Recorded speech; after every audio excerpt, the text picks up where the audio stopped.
మీ friend చాలా తెలివైంది కదా, తెలివిగా ఆలోచిస్తుందిలే. అంటే ఏంటి? ఇంకా తప్పుల మీదే తప్పులు చేయాలని నిర్ణయించుకున్నారా? నువ్వు మా విషయంలో చేసిన ప్రతి తప్పుకి బుద్ధి చెప్పాలని నిర్ణయించుకున్నావు. ఇది ఇక్కడితో అయిపోలేదు జానకి. చెప్పాను కదా, ఆట ఇప్పుడే మొదలైంది. నీకు ఇంకొక విషయం చెప్పనా? మీ ఇంట్లో సామాన్లన్నీ విసిరేస్తున్నారు. వెళ్ళు త్వరగా చూసుకో, వెళ్ళరా.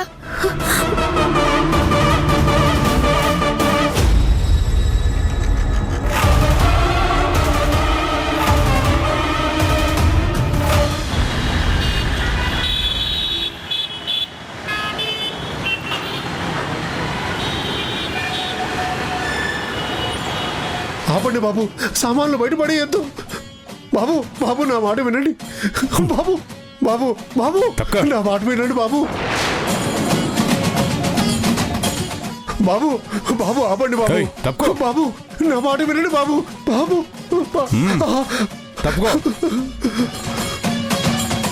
బాబు గారు దయచేసి ఆపమని చెప్పండి బాబు.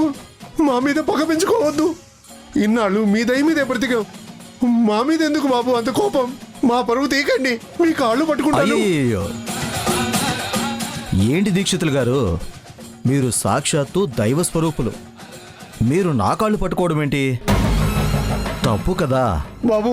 మీరు ఈ ప్రాంతానికి రాజులు బాబు. మీరు అనుకుంటే ఇక్కడ ఏదైనా జరుగుతుంది. మేము మీ నీడలో బతుకుతున్నాం కదా, మీ కాళ్ళు పట్టుకున్నా తప్పులేదు బాబు. మా మీద కోపం వద్దు బాబు, వదిలేయండి బాబు, మమ్మల్ని క్షమించండి. ఏంటి క్షమించి వదిలేయాలా? క్షమించేంత చిన్న తప్పు నువ్వు నీ కూతురు చేయలేదు. ఏయ్ మెల్లగా, మాకు కోపాన్ని తెప్పించారు. మా ఆగ్రహానికి గురి కాకుండా ఎలా తప్పించుకుంటారో? బాబు కావాలంటే మీకు ఎన్నిసార్లైనా క్షమాపణ చెప్తాను. దయచేసి ఇక్కడితో వదిలేయండి బాబు. జానకి మీద కోపం పెంచుకోకండి. కావాలంటే నన్నేమైనా చేయండి, నా కూతుర్ని మాత్రం వదిలేయండి బాబు, వదిలేయండి. తప్పులు నీ కూతురు చేస్తే శిక్ష నీకెలా విధిస్తాను దీక్షితులు? నీకు శిక్ష విధిస్తే నీ కూతురికి మా మీద మరింత కోపం వస్తుంది. తను మా మీద పగను మరింత పెంచుకుంటుంది. నీ కూతుర్ని మానసికంగా చంపేస్తేనే కదా మేమేంటో తనకు తెలిసొస్తుంది. మీ ఇంటి పరువు రోడ్డున పడితేనే కదా మా పెద్దరికం ఎలా ఉంటుందో నీ కూతురుకు అర్థమవుతుంది. మీరు అనవసరంగా జానకి మీద కోపాన్ని పెంచుకోవద్దు. తను చాలా మంచి మనిషి బాబు, ఎప్పుడు ఎలాంటి తప్పు చేయదు. ఆపండి దీక్షితులు, ఇంతకు మించి ఇంకొక్క మాట మాట్లాడినా ఊరుకోను. అయినా నీ కూతురంటే నీకు చాలా ప్రాణం కదా. ఆ రోజు మాకు గుళ్ళో జానకి భూమి ఇంట్లో లేరని నా కూతురు ఫోన్ చేస్తే మేమక్కడికి వెళ్లేలోగా నువ్వే కదా అక్కడికి ఫోన్ చేసి చెప్పావు. అంటే ఈ పాపంలో నువ్వు కూడా పాలు పంచుకున్నావు. నీ కూతురికి ఏమీ కాకూడదని మమ్మల్ని ఫూల్సం చేశావు. అందుకే వాళ్ళు తెలివిగా సమాధి దగ్గరకొచ్చి తల్లి ప్రేమ అంటూ కొత్త నాటకం ఆడారు. ఆ నిజాలన్నీ ఇప్పుడు బయటకు వచ్చేశాయి. ఇంకా మిమ్మల్ని క్షమించే ప్రసక్తే లేదు. ఈ ఇంట్లో కానీ ఆ గుళ్ళో కానీ మీకు స్థానం లేదు.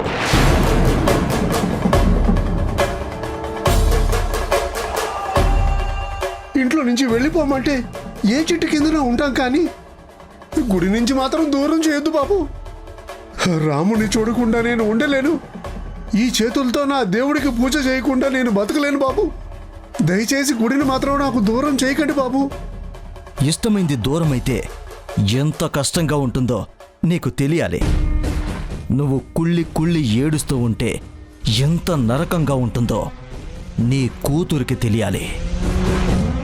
అందుకే నీ జీవితం మొత్తానికి నేను లెక్కగడుతున్నాను. ఇక నుంచి ప్రతి క్షణం నువ్వు నీ కూతురు ఏడుస్తూనే ఉంటారు. జానకి జీవితంలో నవ్వన్నది కనిపించకుండా చేస్తాను. వదిలేను బాబు, ఆపని చెప్పండి. అయ్యా సామానంతా విసిరేశాం. విసిరేశారు కదా, ఇక వద్దు బాబు, తలుపుకు వద్దు. తాళం వేయండి. తాళం వేయరా? మీ కాళ్ళు పట్టుకుంటాను, తాళం వేయద్దని చెప్పండి.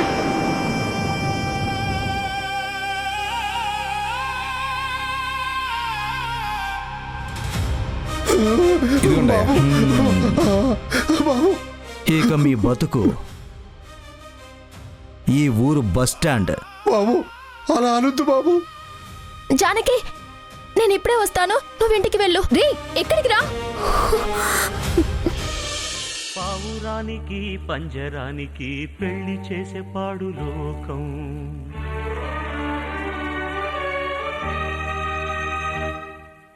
కాళరాత్రికి చందమావకి ముళ్ళు పెట్టే మూఢలోకం. నేనేమో మీ పెళ్లి కూతుర్ని. అసలు ప్రేమ ఇష్టం అనేది నాలో ఎప్పుడూ ఉండవు. ఎంత బాగా రాశారు. పావురానికి పంజరానికి పెళ్లి చేసే పాడు లోకం. నిజమే. పావురం లాంటి నా కుముదని నేను ప్రేమించాను. తను నా ప్రేమను అర్థం చేసుకొని, బావా నీకోసం నేనున్నాను, నా కోసం నువ్వున్నావు, మన ప్రేమ తాజ్మహల్ కన్నా గొప్పగా ఉంటుంది, చార్మినార్ కన్నా గట్టిగా ఉంటుంది, హుస్సేన్ సాగర్ కన్నా పెద్దగా ఉంటుందని నాతో డ్యూయట్లు పాడుకోవటం మానేసి అన్నయ్యతో పెళ్లిలో నేను పెళ్లి చేసుకుంటాను, ఇంటి పరువు నేను నిలబెడతానని కళ్యాణ తిలకం దిద్దుకొని కళ్ళ ముందుకు వచ్చేసరికి ఈ గుండె పగిలిపోయింది. అయినా ఈ అమ్మాయిలు ఉన్నారే, వీళ్ళు మామూలు కాదు. ప్రేమించిన వాడిని పట్టించుకోరు, పట్టించుకొని వాడిని ప్రేమిస్తారు. అన్నయ్య కనీసం తనని కన్నెత్తి కూడా చూడ్డు, మాట్లాడితే చిరాకు పడతాడు, గట్టిగా అడిగితే కసురుకుంటాడు. అలాంటి వాడి చుట్టూ తిరుగుతుంది, పెళ్లి చేసుకుంటానంటుంది. అయినా నేనేమో కుక్క పిల్లలా తిరుగుతున్నా, నన్ను మాత్రం హైస్ పుల్లలా తీసి అవతల పారేస్తుందా? కుముదా, నా ప్రేమను అర్థం చేసుకోకుండా ఇంతలా హ్యాండ్ ఇస్తావా? నువ్వు వాడదాను కాదే, బ్రహ్మ రాక్షసివే. ఈ భావ ప్రేమను అర్థం చేసుకొని ఏ ఆడపిల్ల కూడా అసలు ఆడపిల్లే కాదు. బావంటే ఎవరు? ప్రేమకు ప్రతిరూపం. బావల ప్రేమను అర్థం చేసుకునే ఆడపిల్లల్ని ఆడపిల్లలనే అనకూడదు.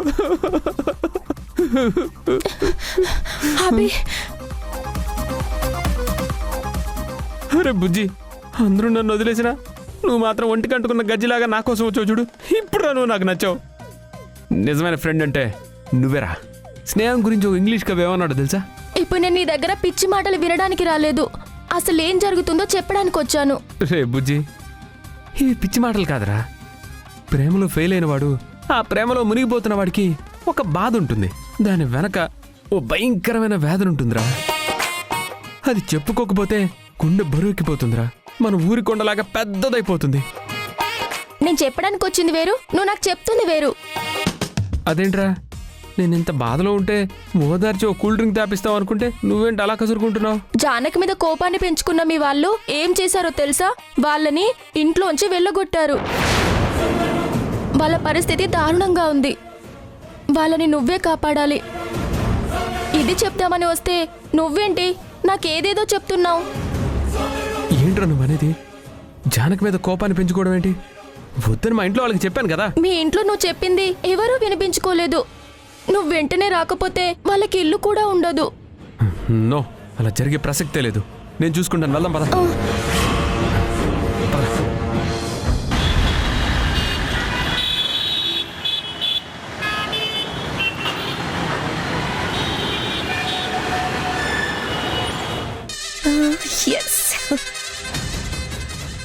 ఎన్నాళ్ళో వేచిన ఉదయం టమ్ టమ్ టమ్.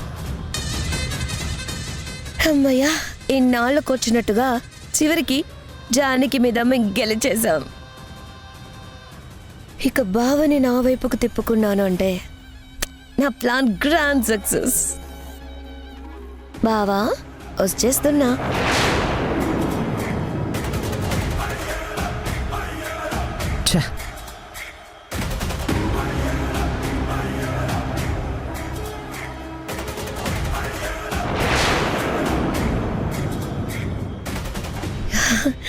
బావా అమ్మ ఇప్పుడు చెప్తూ ఉంటుంది, తలుచుకోగానే మనిషి కనపడితే 100 ఏళ్ల ఆయుష్ అని. ఇప్పుడే నీ గురించి అనుకుంటున్నాను, నువ్వే నాకు ఎదురయ్యావు. నేనెంత లక్కీయో కదా.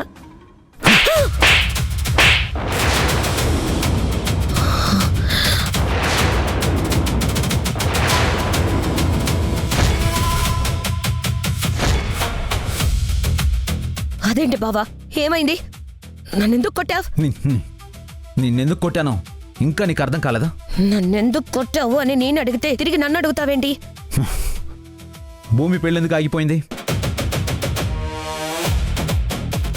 భూమికి ఈ పెళ్లి ఇష్టం లేదు అన్న మాట తను చివరి నిమిషం వరకు ఎందుకు చెప్పలేదు?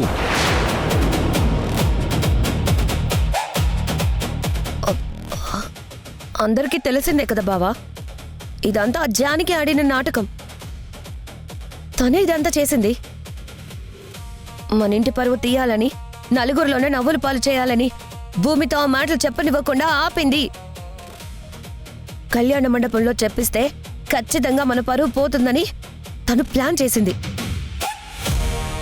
పాపం భూమి అమాయకురాలు కాబట్టి ఆ జానకిని గుడ్డిగా నమ్మి మన ఇంటి పరువు తనే తీసేలా చేసింది. చెంప పగిలిపోయేలా కొట్టినా కూడా ఇంత తెలివిగా అబద్ధం చెప్తున్నావంటే అసలు నేనేమనాలి? నేను తప్పు చేసినట్టు మాట్లాడుతున్నావేంటి? ఈ నిజం ముందే నాకు తెలుసుంటే అంతవరకు నేను రానిచ్చేదాన్నే కాదు. భూమిని తిట్టి బావంత గొప్పవాణ్ణి పెళ్లి చేసుకోకుండా ఈ పెళ్లి ఎందుకు వద్దంటున్నావు అని తనకి నేను నచ్చజెప్పేదాన్ని. ఆనుకున్న సమయానికి పెళ్లి జరిగేది. అయినా సరే ఇంటి పరువు పోకూడదనే కదా నేను నిన్ను పెళ్లి చేసుకుంటానన్నాను. నువ్వే వద్దనన్నావు. ఇప్పుడు నేను తప్పు చేశాను అని అంటున్నావు. చాలా ఆపు. ఇంకొక మాట మాట్లాడమంటే నేనేం చేస్తానో నాకే తెలీదు. అసలు నేను ఇప్పుడు ఎక్కడి నుంచి వస్తున్నానో తెలుసా నీకు? ఇంకెక్కడి నుంచి వచ్చుంటావు? ఆ జానికి దగ్గర నుంచే వచ్చుంటావు. తను చేసిన తప్పుకి తనని తిట్టుంటావు. తనేమో నా మీద లేనిపోనివన్నీ చెప్పి ఇదంతా నేనే చేశాను అని చెప్పుంటుంది, అంతే కదా?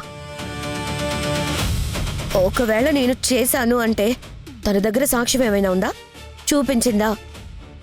చూపించిందంటే చెప్పు బావా, నువ్వు నా ప్రాణం తీసినా నేను ఒప్పుకుంటాను.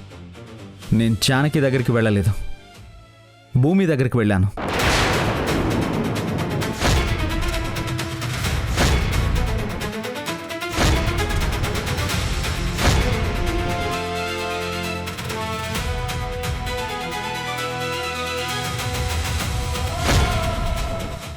తనతో మాట్లాడాను.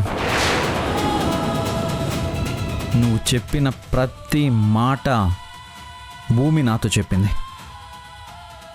జానకి దగ్గర కూడా నిజాన్ని దాచమని నువ్వు చెప్పావని భూమి చెప్పింది. భూమికి అబద్ధం చెప్పడం తెలీదు అంటావు కదా, మరి ఇప్పుడు భూమి చెప్పిన దానికి ఏమంటావు? అబద్ధం చెప్పిందంటావా, నిజం చెప్పిందంటావా? ఏంటి బావా, నువ్వు భూమి దగ్గరకు వెళ్ళావా? తనతో నువ్వెందుకు మాట్లాడావు? అంటే ఇదంతా నువ్వు ఆడిన నాటకమే. భూమి చెప్పిన ప్రతి మాట నిజమే. ఎందుకు చేసావు ఇంత పని? ఛే, ఇంట్లోనే ఉంటూ ఇంట్లో వాళ్ళ పరువు తీసే పని ఎందుకు చేశావు? నిజం చెప్పు కుముదా, లేదంటే అత్తయ్య దగ్గర మాట్లాడాల్సి వస్తుంది. అత్తయ్యకి నిజం తెలిసిందంటే పరిస్థితి ఎలా ఉంటుందో నీకు కూడా బాగా తెలుసు. సరే, ఇప్పుడు నువ్వు నాతో నిజం చెప్తావా, లేదంటే అత్తయ్యతో మాట్లాడమంటావా?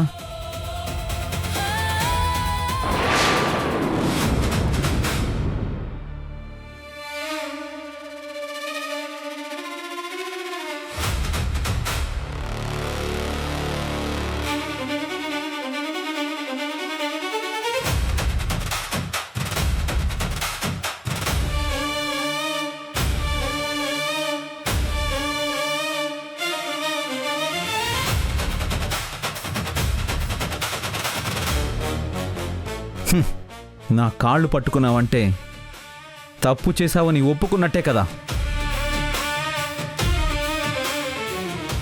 ఇంత జరుగుతుందని అనుకోలేదు బావా. భూమికి ఈ పెళ్లి ఇష్టం లేదని తెలిసిందే. ఇష్టం లేని పెళ్లి నీకు జరగకూడదని నేను అనుకున్నాను. మళ్ళీ నటించాలని చూడుకో.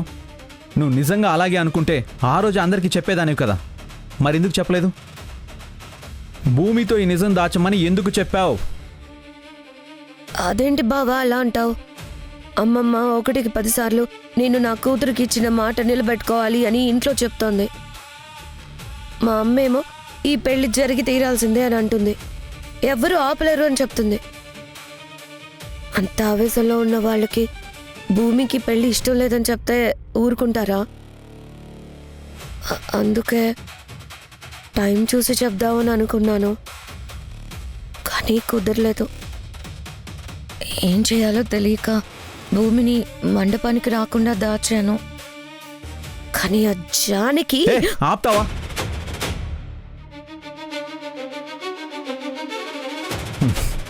ఛ, చేసిందంతా చేసి 1కి 10 సార్లు ఆ జానకి చేసిందని నువ్వు మీ నాన్న కలిసి మమ్మల్ని అందరినీ నమ్మించాలని చూస్తున్నారా? మన ఇంటి పరువు మనమే తీసుకొని ఇంకా సమర్థించుకోవాలని చూస్తున్నావా? లేదు, ఈ విషయం నేను ఖచ్చితంగా అత్తయ్యతో మాట్లాడతాను. జరిగింది మొత్తం అత్తయ్యకి చెప్తాను. ఆ తర్వాత ఏం జరుగుతుందో చూద్దాం. బావా బావా వద్దు బావా, మమ్మీ దగ్గర మాత్రం చెప్పొద్దు. నువ్వు చెప్పావంటే నన్ను చంపేస్తుంది. మమ్మీ కోపాన్ని నేను తట్టుకోలేను. చెప్పాను కదా, నేను ఒకటి అనుకుంటే ఇంకొకటి జరిగిందని. ఇప్పుడు ఈ విషయం మమ్మీతో మాట్లాడావంటే నా ప్రాణాలు తీసేస్తుంది. ఆ కోపాన్ని నేను భరించలేను. ప్లీజ్ బావా, ఇది నా ఫస్ట్ మిస్టేక్. ఇంకెప్పుడు ఇలా జరగకుండా చూసుకుంటాను. నీ కోపం తగ్గకపోతే నన్ను చంపేయి, అంతేకాని మమ్మీ దగ్గర మాత్రం నన్ను దోషిలా నిలబెట్టొద్దు. అసలే యాక్సిడెంట్ విషయంలో మమ్మీ నా మీద చాలా కోపంగా ఉంది. ఇప్పుడు ఇది కూడా తెలిసింది అంటే తన కూతురు పెంపకం విషయంలో తను ఎంతో తప్పు చేసిందని మమ్మీ ఎంతో బాధపడుతుంది బావా. ఆ బాధలో తను ఎలాంటి నిర్ణయం తీసుకుంటుందో కూడా తెలీదు. చివరికి మమ్మీకి ఏదో చేసుకోవాలని అనిపించినా ఆశ్చర్యపోనక్కర్లేదు. అందుకే మమ్మీకి నిజం చెప్పి బాధ పెట్టలేను. నేను తప్పు చేశానని నువ్వు నమ్ముతున్నావు కదా బావా. చంపై, నీ చేతులతో నన్ను ఇక్కడే చంపై చంపై చంపై బావా, చంపై బావా, చంపై.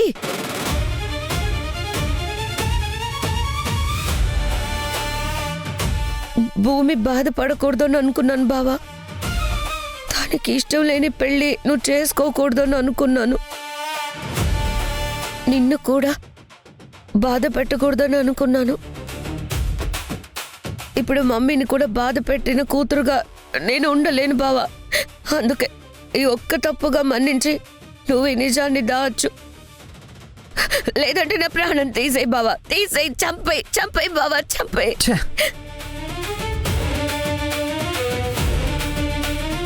సరే, అత్తయ్య కూడా బాధపడుతుందని చెప్పావు కాబట్టి నేను వదిలేస్తున్నాను. గుర్తుపెట్టుకో, ఏదైనా చిన్న పొరపాటు జరిగినా నేను ఊరుకునే ప్రసక్తే లేదు. అప్పుడు నిన్ను క్షమించే అవకాశమే లేదు.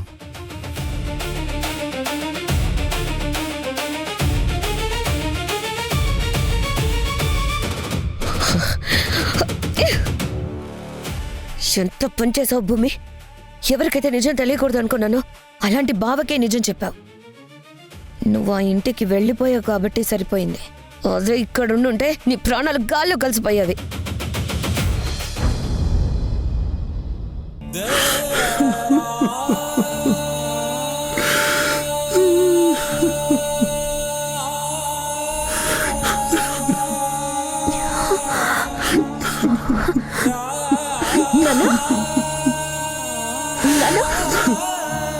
అమ్మా జానకి, అయిపోయిందమ్మా, అంతా అయిపోయింది.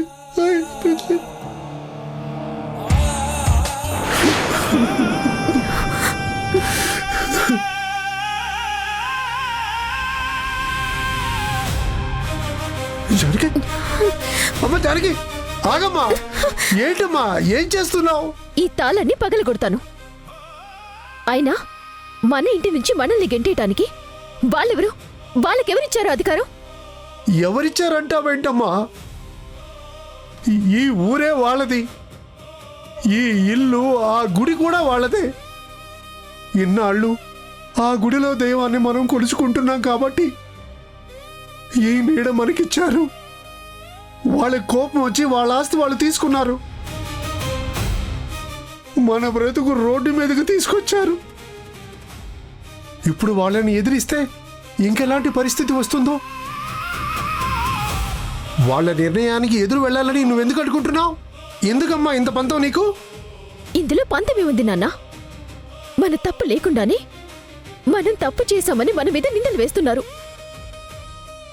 ఇంట్లో ఉండాల్సిన మనుషుల్ని బయటికి తోసేసి సామానంతా బయటికి విసిరేసి తాళం వేసేస్తారా? ఆస్తి వాళ్ళది కావచ్చు, కానీ మన ఆత్మాభిమానాన్ని దెబ్బతీసే అధికారం వాళ్ళకి లేదు. అందుకే దీన్ని ఇంత తేలిక వదిలే ప్రసక్తి లేదు.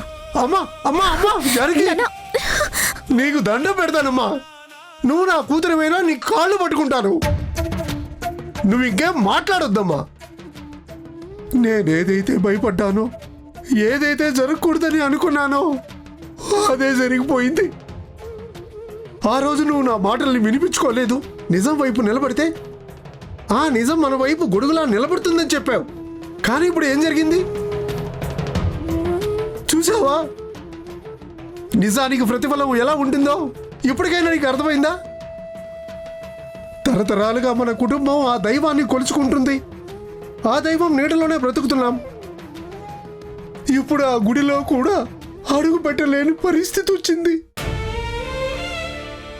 నా రాముణ్ణి నేను చూడకూడదు అని చెప్పారు.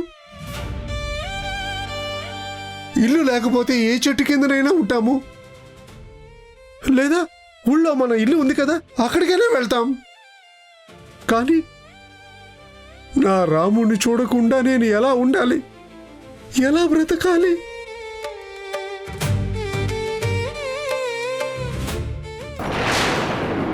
మనసు ఆందోళనగా ఉందని దేవుడి మీద కోపాన్ని పెంచుకోవడం మంచిది కాదు. పరా ఇంటి మనిషిని నమ్మి నా మనిషి అని ఇంటికి తీసుకొచ్చినందుకు మాకు నమ్మక ద్రోహం చేసింది ఆ మనిషిన మీరు అయిన మనిషి అన్నారు. మా మనుషుల మీదున్న అపోహలతో నేను ఆ మనిషి నిజస్వరూపం ఏంటో తెలుసుకోలేకపోయాను. కానీ జానకి చాలించో